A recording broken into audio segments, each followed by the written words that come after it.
Let's talk Tanya for the 11th of Adar. We are back from the very, very important but parenthetical chapter 32, and we are back now into the topic of joy. In chapter 31, we spoke about the joy that comes from identifying with the soul, and that joy is experienced when doing a mitzvah, studying Torah, or when praying. Now, in chapter 33, we're going to talk about another joy, a deeper joy that we can experience by identifying with the soul, but this is not a joy that we experience from doing anything. It is a joy simply from existing and from who we are. What does that mean? A while ago in chapter 20, we studied the concept somewhat briefly, but we talked about the idea of Achdus Hashem, the unity of God, which the unity of God, the way Chassidus understands it, is not that there is one God, but that God is one and the only one, which means that everything is simply an expression of God. God is everywhere, in everything, in every event, in every place, in every occurrence.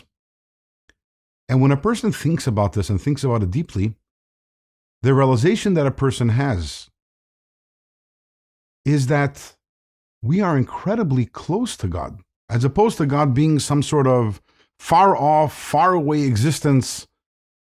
I actually have a very intimate relationship with God. Wherever I am, wherever I look, in every event, in every experience, God is there. And there is no greater joy than the joy of intimacy, of closeness. And in this case, closeness with God. God is everywhere and in everything. God is very, very close and very near. And it's not only that He's close and He's near, it's more than that.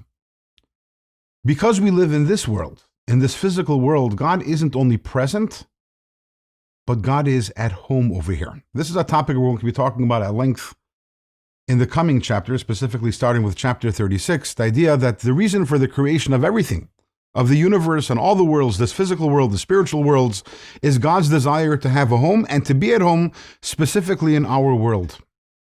Imagine, the Alter Rebbe says, and I'm going to read this for you inside.